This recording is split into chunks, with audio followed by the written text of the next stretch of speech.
Kebanyakan sosok pahlawan super dengan kemampuan spesialnya biasanya akan diperankan oleh sosok yang gagah, kuat, dan bahkan menawan. Namun, apa jadinya jika superhero diperankan oleh sosok yang keriput dan berumur? Atau yang biasa kita sebut dengan emak-emak. Yap, itulah film yang akan kita bahas kali ini. Dan selamat datang kembali di Lazy Movie. Tidak usah berlama-lama lagi, mari kita mulai film Thunder Force. Berawal pada bulan Maret di tahun 1983, sebuah gelombang besar sinar kosmik menghantam bumi dan beberapa penduduknya. Sinar kosmik ini memicu transformasi genetik kepada segelintir orang yang menyebabkan munculnya kekuatan super yang tidak terbayangkan. Akan tetapi orang-orang ini cenderung menjadi sosiopat dan mulai menggunakan kemampuan super mereka untuk melakukan kejahatan. Dan mereka kemudian dikenal dengan sebutan perusuh. Dan ini adalah Emily, seorang anak pintar yang terpaksa menjadi yatim piatu karena orang tuanya telah menjadi korban atas aksi kejahatan para perusuh. Dan mulai hari itu, Emily pun bersumpah bahwa suatu saat nanti dia akan menghentikan tindakan para perusuh tersebut. Emily yang kini tinggal dengan neneknya terpaksa juga harus berpindah ke sekolah yang baru. Di sini dia kemudian berkenalan dengan anak lain bernama Lydia. Walaupun tidak sepintar Emily, namun Lydia bisa dibilang cukup menyenangkan ketika sedang bersama dengan Emily. I made friendship bracelets. Now we're officially friends. Di tahun-tahun berikutnya, persahabatan mereka pun berjalan cukup baik. Bahkan, Emily sering mengajak Lydia untuk makan bersama di rumah neneknya. Namun, keadaan semakin menjadi cukup sulit bagi mereka, di mana Emily yang terlalu sibuk belajar agar bisa melanjutkan proyek orang tuanya, yang diyakini suatu saat nanti bisa digunakan untuk menghentikan tindakan dari para perusuh. Hingga sampai pada suatu hari, Lydia meminta Emily untuk beristirahat sejenak, agar tidak terlalu stres, dan berjanji akan membangunkannya 30 menit kemudian. Akan tetapi yang terjadi berikutnya, Lydia justru ikut tertidur, yang kemudian membuat Emily terlambat untuk mengikuti ujian. Hal ini pun lantas membuat Emily marah dan menyalahkan Lydia, serta satu perkataan yang membuat Lydia kecewa, yang pada akhirnya persahabatan mereka pun berakhir sampai di sini. Don't understand, I owe it to my parents to be something special. And we all know I'm not special.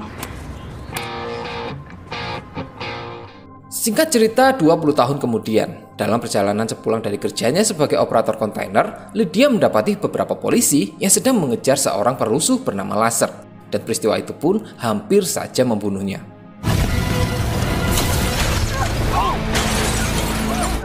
You guys okay? Yeah.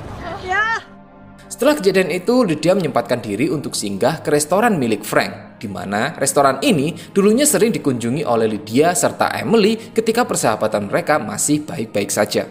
Dalam percakapan di mana Lydia yang berniat untuk menghadiri sebuah acara reuni sekolah, kemudian disarankan oleh Frank untuk menghubungi Emily serta mengajaknya pergi bersama. Tidak lupa, Frank juga memberikan nomor telepon milik Emily yang baru-baru ini dia dapatkan. Keesokan harinya, Lydia mencoba mengirim pesan kepada Emily, dan di malam harinya barulah dia mendapatkan balasan yang membuat Lydia menjadi cukup lega. Singkat cerita, malam acara reuni pun dimulai. Lydia yang sedang menunggu kedatangan Emily mendapati siaran televisi sedang memberitakan mengenai penyerangan perusuh bernama Laser ke sebuah kampanye pemilihan wali kota Chicago yang sedang diadakan oleh salah satu calon bernama William Stephen. Serta pemberitaan mengenai gedung penelitian baru milik Emily Stanton yang tidak lain dan tidak bukan adalah teman Lydia. Setelah melihat berita tersebut dan Emily yang tak kunjung datang, Lydia pun berinisiatif untuk menjemput Emily di gedung barunya. Karena Lydia ingat bahwa Emily tidak terlalu suka pergi ke sebuah acara sendirian. Yang pada akhirnya, Lydia pun berhasil bertemu dengan Emily yang ternyata tidak tahu kalau acara reuni sedang diadakan malam ini. Karena dia terlalu sibuk dengan pekerjaannya. Dalam obrolan tanpa sengaja, Lydia menumpahkan minumannya ke pakaian milik Emily, yang kemudian membuat Emily pergi mengganti pakaian dan sempat meminta Lydia untuk tidak menyentuh apapun. Akan tetapi, Lydia justru dengan sengaja menyentuh beberapa tombol dan tuas yang awalnya dia kira hanya berfungsi sebagai pencahayaan. Namun ternyata ruangan tersebut adalah ruangan eksperimen yang kemudian membuat Lydia tanpa sengaja menerima suntikan serum khusus yang sedang dikembangkan oleh Emily. Get me out of here! Dear God, Lydia. What have you done? Awalnya Emily pun marah kepada Lydia karena telah mengambil serum yang seharusnya digunakan sendiri untuk menyempurnakan kemampuannya. Di mana sebelumnya Emily telah memiliki kemampuan untuk menghilangkan diri. Dan dengan adanya serum yang memerlukan waktu proses 5 tahun pembuatan, seharusnya Emily memiliki kemampuan lain, yaitu tubuhnya bisa menjadi sangat kuat. Namun karena semuanya telah terjadi, mau tidak mau Emily pun merelakannya. Dan Lydia diharuskan untuk melanjutkan perawatan selama 33 hari ke depan. Karena jika tidak, maka tubuhnya bisa saja meledak dalam waktu 1 minggu. Lydia kemudian diberi kamar khusus yang akan dia tinggali. Di sini Lydia juga dikenalkan dengan anak Emily yang bernama Tracy, serta seorang mantan anggota CIA yang kini menjadi pengawas operasi bernama Ellie. Dan di hari-hari berikutnya pun Lydia diwajibkan bangun jam 5 pagi untuk memulai pelatihan dan treatmentnya. It's 5 a.m. Time to get up.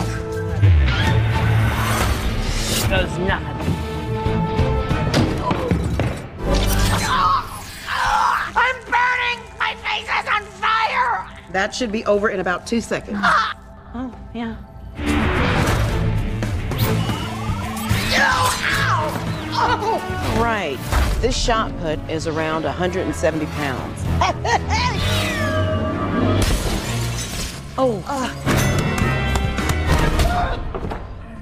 man, Tony. I'm sorry, that's on me. You do whatever you gotta do, Tony. Tony! I'm sorry, man. I am all powerful! Singkat cerita, setelah dianggap pelatihan dan treatment selesai, mereka pun siap untuk beraksi menggunakan setelan kostum buatan Emily. Dan Lydia mengusulkan untuk memiliki julukan superhero, di mana Lydia akan menjadi The Hammer, sedangkan Emily akan disebut Bingo, serta sebuah nama tim superhero yang disebut dengan Thunder Force. Also, you can't say like something behind it and louder, like Thunder Force. Thunder Force! Ooh, I like it. Tidak lama setelah itu, Ellie pun memanggil mereka untuk dikenalkan dengan kendaraan operasi berupa mobil sport Lamborghini. I haven't really driven this one. How can you have it and not drive? Dan berangkatlah mereka memulai misi pertama untuk menghentikan perampokan yang sedang dilakukan oleh perusuh bernama The Crab bersama komplotannya. Dalam perjalanan, Tracy menunjukkan alat kejut listrik di laci mobil kepada Emily yang bisa digunakan sebagai senjata untuk melindungi diri Emily yang hanya memiliki kemampuan untuk menghilang saja.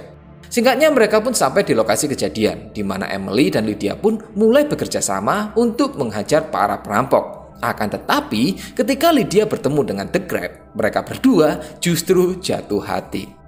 What are you? Well, I'm a Gemini. It does take a certain kind of woman to look that good dropping through acoustic tile. Ow! Thunder Force! You gonna kill us now? They make you as bad as a crab man. Come on, let's go. They don't do the thing. We're Thunder Force.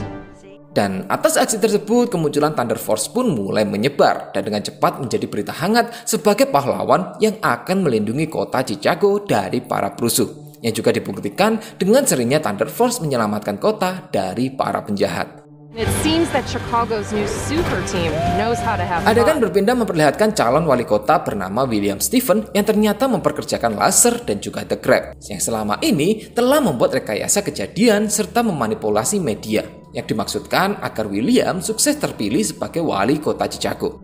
Namun kemunculan Thunder Force baru-baru ini membuat William geram dan takut jika semua rencananya akan gagal. Maka dari itu, William kemudian berniat untuk berunding dengan Thunder Force. Di sini juga diperlihatkan dengan William Stephen yang ternyata adalah salah satu perusuh.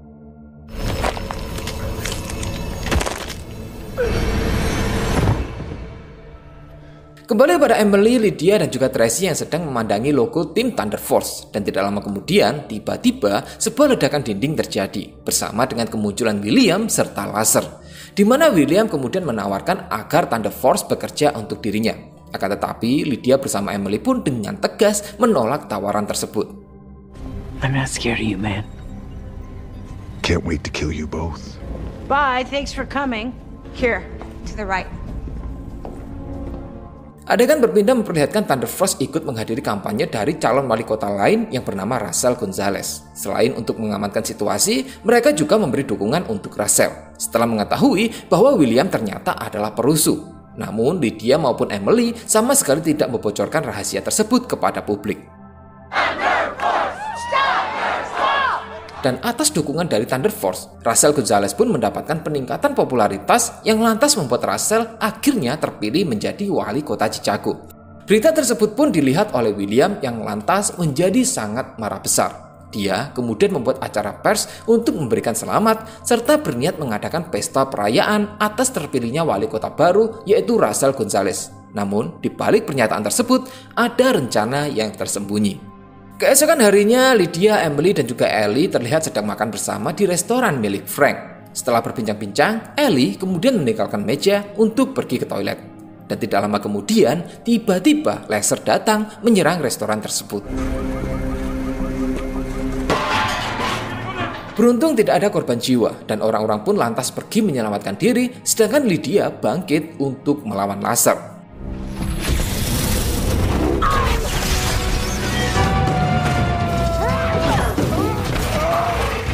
Stop hurting my friend.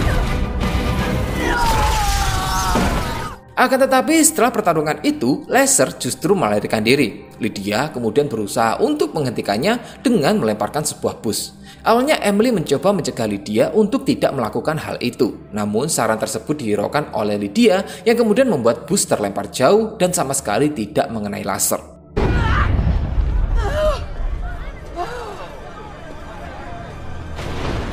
Kejadian itu pun dilihat oleh banyak orang dan Emily marah kepada Lydia karena tidak mau mendengarkan ucapannya.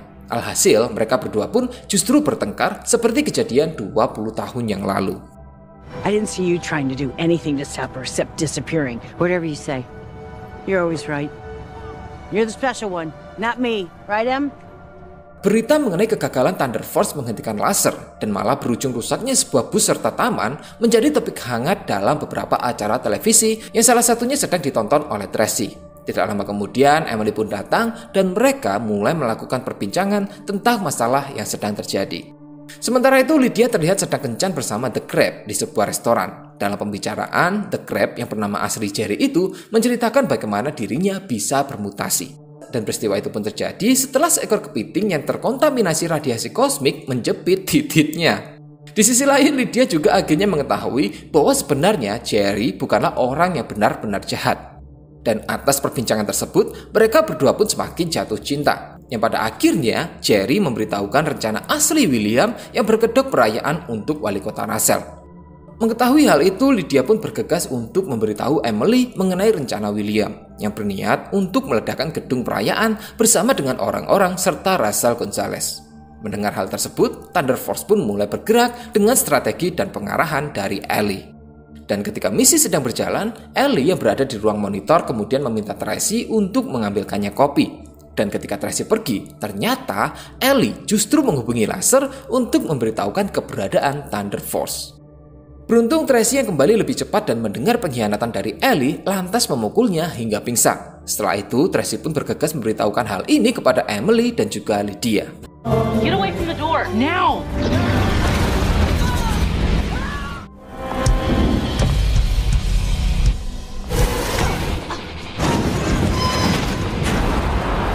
Beruntungnya Lexer dengan cepat bisa dilumpuhkan. Sementara itu, Tracy yang menyadari ini semua adalah jebakan, kemudian berniat untuk datang membantu. Walaupun Emily sempat melarangnya, namun Tracy tidak menghiraukan perkataan dari sang ibu dan tetap memilih untuk pergi.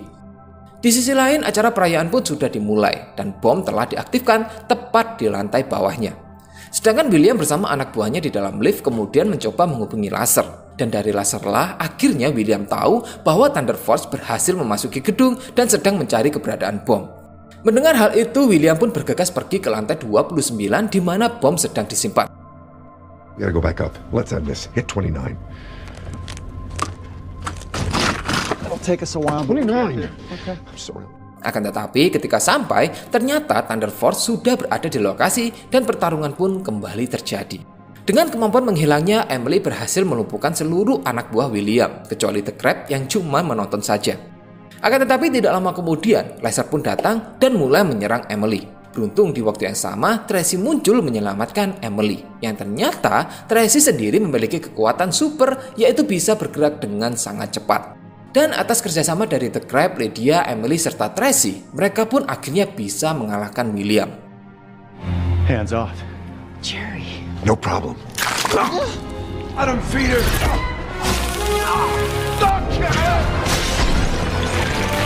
Akan tetapi masalah belumlah selesai karena bom masih terus aktif dan tidak ada satu dari mereka yang bisa menjinakkan bom tersebut. Di sini Lydia pun berinisiatif untuk membawa bom itu keluar dari gedung, walaupun resikonya adalah nyawanya sendiri. If this goes bad, I just want to thank you for being my friend. I should go. Liddy.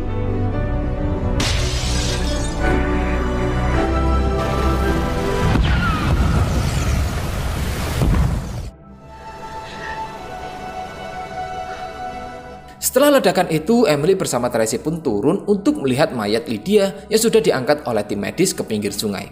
Walaupun awalnya Lydia sudah tidak bernyawa, namun pada akhirnya Lydia pun tersadar dan selamat dari ledakan bom. Dan atas aksi dari Lydia tersebut, nyawa ratusan orang yang ada di gedung perayaan pun bisa terselamatkan. Termasuk juga wali kota Russell yang menyampaikan ucapan terima kasih mewakili seluruh warga Chicago, serta kabar mengenai William yang sudah ditangkap hidup-hidup, sedangkan Lasser masih dalam pencarian. Wali kota Russell juga menawarkan kesepakatan resmi untuk bekerja sama dengan Thunder Force, dan tanpa pikir panjang, tawaran itu pun disetujui oleh Lydia dan juga Emily.